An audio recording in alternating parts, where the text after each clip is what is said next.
ఇప్పుడు మనం సి లాంగ్వేజ్లో కీవర్డ్స్ గురించి డిస్కస్ చేద్దాము. సో దీనికి సంబంధించిన మెటీరియల్ అనేది డిస్క్రిప్షన్లో ఉంటుంది. సో దాని నుంచి మీరు చదువుకోవచ్చు. First let's see the first point. Keywords are predefined words or reserved words. So predefined words అందులోనే మనకి మీనింగ్ ఉంది. ప్రీ డిఫైన్డ్ అంటే already defined. So the meaning of the keyword is already defined by Dennis Ritchie. So మనకి C లాంగ్వేజ్ని Dennis Ritchie కనిపెట్టాడు.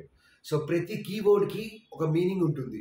ఆ మీనింగ్ని already Dennis Ritchie develop చేశాడు. Okay, or this can also be called as reserved words. Okay, reserved words అంటే ప్రతి keyword అనేది reserved word.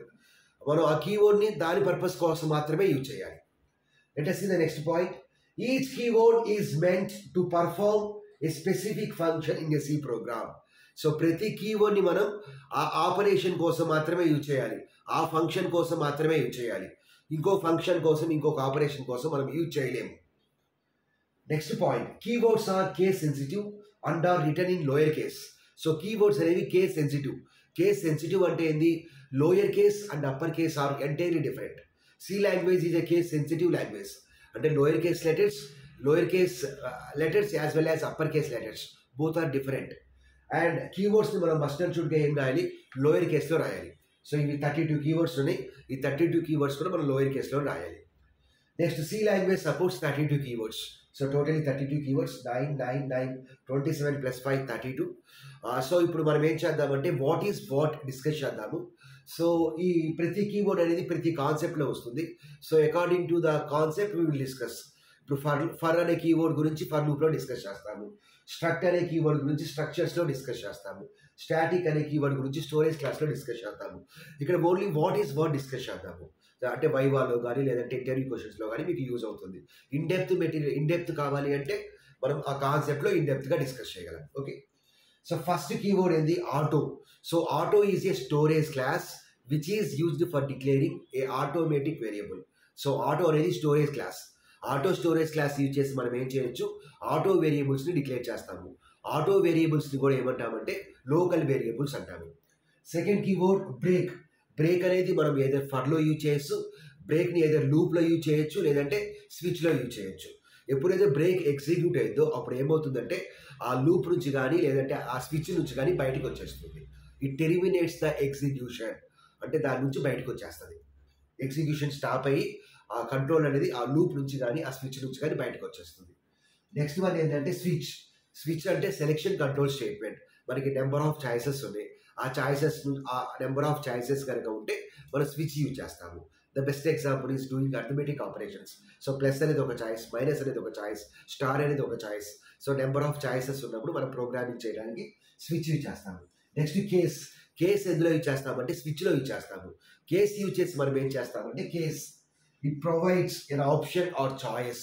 స్విచ్లో మనకి చాలా ఆప్షన్స్ ఉంటాయి, చాలా చాయిసెస్ ఉంటాయి. ఈచ్ ఆప్షన్ని మనం ప్రొవైడ్ చేయడం కోసం కేస్ యూజ్ చేస్తాము. So case is used for providing N option in the switch. Next one ఏంటంటే టైప్ డెఫ్. టైప్ డెఫ్ అంటే యూజర్ డిఫైన్ డేటా టైప్. అంటే మన ఓన్ డేటా టైప్స్ని మనం క్రియేట్ చేసుకోవచ్చు with the help of the typedef. ఇంతవరకు మనం జనరల్గా ఏం చేస్తాము? బేసిక్ డేటా టైప్స్ యూజ్ చేస్తాము. ఇంట్, ఫ్లోట్, క్యార్, వాయిడ్ అలా యూజ్ చేస్తాము. అలా కాకుండా మన యొక్క డేటా టైప్స్ని మన పేరుతో కానీ మనం దేంతో అయితే ఇవ్వాలనుకుంటామో దాన్ని డేటా టైప్ కింద యూజ్ చేయాలంటే టైప్ డెఫ్ యూజ్ చేస్తాము. So type deaf is user define data type which is used for creating our own data type, user define data type. Next one ఏంటంటే క్యార్. క్యార్ అనేది ఒక data type. It is useful for declaring A character. Next one ఏంటంటే union. Union use చేసి మనం ఏం చేయొచ్చు అంటే ఏ collection of మెంబర్స్ని డిక్లేర్ చేయొచ్చు, ఏ కలెక్షన్ ఆఫ్ మెంబర్స్ని స్టోర్ చేయొచ్చు. Union contains integer values, float values, character values. So అన్ని డేటా టైప్ యొక్క వాల్యూస్ని మనం యూనియన్లో స్టోర్ చేయొచ్చు. సో నెక్స్ట్ వన్ ఏంటంటే కాన్స్ట్. కాన్స్ట్ యూజ్ చేసి మనం ఏం చేయొచ్చు అంటే కాన్స్టెంట్ వేరియబుల్ని డిక్లేర్ చేయొచ్చు. సో కాన్స్టెంట్ వేరియబుల్ యొక్క అడ్వాంటేజ్ ఏంటి? అందులో ఉన్న వాల్యూ అనేది మనం చేంజ్ చేయలేము. మనం చేంజ్ చేయడానికి కనుక ట్రై చేస్తే compiler will gives error message. Next one ఏంటంటే అన్సైన్డ్. అన్సైన్డ్ యూజ్ చేసి మనం ఏం చేస్తామంటే అన్సైన్డ్ వేరియబుల్స్ డిక్లేర్ చేస్తాము. అన్సైన్డ్ వేరియబుల్స్ అంటే ఓన్లీ పాజిటివ్ వాల్యూస్ మాత్రమే స్టోర్ చేస్తాము. Unsign means there is no sign. No sign అంటే ఏంటది? Positive. Default sign is positive. Okay, positive number store చేయాలంటే అన్సైన్ యూజ్ చేస్తాము. నెక్స్ట్ వన్ ఏంటంటే కంటిన్యూ మనం మేజర్గా లూపింగ్ స్టేట్మెంట్స్లో యూజ్ చేస్తాము. సో కంటిన్యూ యూజ్ చేస్తే ఏమవుతుందంటే ఆ ఇటరేషన్లో బాడీ అనేది ఎగ్జిక్యూట్ అవ్వదు, but the loop execution continues with next iteration. So continue పెట్టాం కాబట్టి ఏమవుతుంది, loop execution continues with next iteration. ఆ ఇటరేషన్లో మాత్రం కంటిన్యూ తర్వాత ఉన్న స్టేట్మెంట్స్ అనేవి ఎగ్జిక్యూట్ అవ్వవు. Okay, but loop execution continues with next iteration. Next one is default ఎందులో యూజ్ చేస్తామంటే స్విచ్లో యూజ్ చేస్తాము. సో డిఫాల్ట్ యూజ్ చేసి ఏమవుతుందంటే ఇఫ్ స్విచ్లో ఒక ఎక్స్ప్రెషన్ పెడతాము.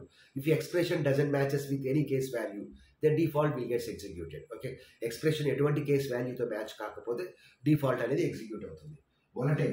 వొలటైల్ వేరియబుల్ అనేది ఒక సైన్ క్వాలిఫైయర్. ఓకే, మనకి చాలా 4 క్వాలిఫైయర్స్ ఉన్నాయి. Size qualifier, sign qualifier, const qualifier, volatile qualifier. So volatile అనేది ఒక క్వాలిఫైయర్. వొలటైల్ అనేది qualifier or modifier. Size qualifier, sign qualifier, const qualifier లానే వొలటైల్ అనేది క్వాలిఫైయర్. వొలటైల్ వేరియబుల్ని మనం ప్రోగ్రామ్లో చేంజ్ చేయలేము. We can change volatile variable value only from outside of the program. So program యొక్క బయట నుంచి ఇంటరప్ట్స్ అనే కాన్సెప్ట్ ఉంది. ఇంటరప్ట్స్ యూజ్ చేసి మనం మోడిఫై చేయగలము. సో నెక్స్ట్ వన్ ఏంటంటే డూ వైల్ లూప్లో మనం డూ అనే కీవర్డ్ యూజ్ చేస్తాము. Okay, next one double. So double is a data type. So by using double we can declare a variable which can store larger values, larger floating point numbers కావాలంటే double use చేస్తాము. Next one ఏంటంటే ఎల్స్ని ఇఫెల్స్లో use చేస్తాము. If condition true అయితే if body execute అయింది, if condition కనుక falls అయితే else body execute అవుతుంది. Next ఈనం use చేస్తే ఏం చేయొచ్చు అంటే మనం కలెక్షన్ ఆఫ్ లిటరల్స్ని డిక్లేర్ చేయొచ్చు, కలెక్షన్ ఆఫ్ స్ట్రింగ్స్ని డిక్లేర్ చేయొచ్చు. సో ప్రతి స్ట్రింగ్కి ఒక వాల్యూ ఉంటుంది. సపోజ్ మండే ఉందనుకోండి 1, ట్యూస్డే 2, వెన్స్డే 3. సో ఈనం యూజ్ చేసి ఒక నేమ్ ఇస్తాము. సో అందులో మనం కలెక్షన్ ఆఫ్ స్ట్రింగ్స్ని స్టోర్ చేయొచ్చు. ఈ string contains some number or some literal, some value. Extern అంటే ఒక స్టోరేజ్ క్లాస్. ఎక్స్టర్న్ వేరియబుల్స్ మనం ఏమంటామంటే గ్లోబల్ వేరియబుల్స్ అంటాము. సో గ్లోబల్ వేరియబుల్స్ అంటే ఏంటంటే వాటి మన ప్రోగ్రామ్ మొత్తం ఎక్కడ కావాలంటే అక్కడ యూజ్ చేయొచ్చు. నెక్స్ట్ వన్ ఏంటంటే float is a data type which is used for storing floating point numbers. So float అంటే smaller floating point numbers store చేయగలము. So if you want to store larger floating point numbers then we will go for double. So double రెండు floating point number store చేయడానికి use చేస్తాము. Next one ఏంటంటే for అనేది looping control statement. So for ఎందుకు use చేస్తామంటే to execute A set of statements repeatedly. Next go to use చేసి ఏం చేయొచ్చు అంటే we can transfer the control from one place of the program to another place. So go to statement execute అయితే control అనేది ఆ place నుంచి ఇంకొక ప్లేస్కి ట్రాన్స్ఫర్ అయింది. ఇఫ్ కండిషన్ కనుక ట్రూ అయితే ఇఫ్ ఎగ్జిక్యూట్ అయింది, ఫాల్స్ అయితే కనుక ఎల్స్ ఎగ్జిక్యూట్ అయింది. నెక్స్ట్ ఇంట్ యూజ్ చేసి ఒక వేరియబుల్ డిక్లేర్ చేయొచ్చు which can stores integer values. Next one long. So long is a qualifier. So long use చేసి మనం ఏం చేయొచ్చు అంటే ఈ బేసిక్ డేటా టైప్స్ యొక్క సైజ్ని ఇంక్రీజ్ చేయొచ్చు. లాంగ్ ఇంట్ అని పెడితే ఏమవుతుందంటే సపోజ్ ఇంటీజర్ సైజ్ 4 bytes అనుకోండి, లాంగ్ ఇంటీజర్ సైజ్ అనేది 8 bytes అవుతుంది. సో లాంగ్ యూజ్ చేసి మనం increment size of the data type will be integers. So register అనేది ఒక storage class. Register storage class ఎందుకు యూజ్ చేస్తామంటే మేజర్గా లూప్స్లో యూజ్ చేస్తాము. ఒక వేరియబుల్ కనుక మనం సెవెరల్ టైమ్స్ ఫ్రీక్వెంట్గా యూజ్ చేయాలి అనుకోండి then we can use register use చేస్తే ఏమవుతుందంటే ఆ కరెస్పాండింగ్ వేరియబుల్ అనేది CPU రిజిస్టర్లో స్టోర్ అవుతుంది. CPU రిజిస్టర్లో స్టోర్ అయితే ఏమవుతుందంటే CPU can access the data in faster manner. Next one ఏంటంటే రిటర్న్ అనేది మేజర్గా ఫంక్షన్స్లో యూజ్ చేస్తాము. To return a single value from called function to calling function. Short అనేది ఒక క్వాలిఫైయర్. షార్ట్ యూజ్ చేసి మనము బేసిక్ డేటా టైప్ యొక్క సైజ్ని రెడ్యూస్ చేయొచ్చు. సపోజ్ ఇంటీజర్ సైజ్ 4 bytes అనుకోండి, short integer size is 2 bytes. So short use చేసి మనము basic data type యొక్క సైజ్ని డిక్రీజ్ చేస్తున్నాము. నెక్స్ట్ వన్ ఏంటంటే సైన్డ్ క్వాలిఫైయర్. సైన్డ్ అనేది ఒక క్వాలిఫైయర్. సైన్డ్ క్వాలిఫైర్ యూజ్ చేసి మనం both positive numbers negative numbers store చేయొచ్చు. నెక్స్ట్ వన్ ఏంటంటే సైజ్ ఆఫ్ అంటే ఏంటంటే it return size of the data type. So size of ఇంట్ అంటే 2 bytes or 4 bytes depends upon the compiler. Size of float అంటే 4 bytes, size of క్యార్ అంటే 1 byte అలా return చేస్తుంది. స్టాటిక్ అంటే ఏంటంటే static is a storage class. It is useful for declaring A static variable. So static variable యొక్క major advantage ఏంటంటే different function కాల్స్లో ఆ value అనేది సేమ్ అయి ఉంటుంది. ఆ వేరియబుల్ యొక్క వాల్యూ అనేది సేమ్ అవుతుంది. అంటే దాని అర్థం ఏంటంటే ఒక్కసారి వేరియబుల్కి మెమొరీ అలొకేట్ అవుతుంది. సో స్ట్రక్ట్ అనేది ఎందుకు యూజ్ చేస్తామంటే ఒక స్ట్రక్చర్ని క్రియేట్ చేసేటప్పుడు స్ట్రక్ట్ అనే కీవర్డ్ని మనం యూజ్ చేస్తాము. సో నెక్స్ట్ వన్ ఏంటంటే వాయిడ్. సో వాయిడ్ అంటే ఒక basic data type. It doesn't returns any value. Next one ఏంటంటే while. So while is a looping control statement. So while is a looping control statement. It is used for executing a set of statements repeatedly.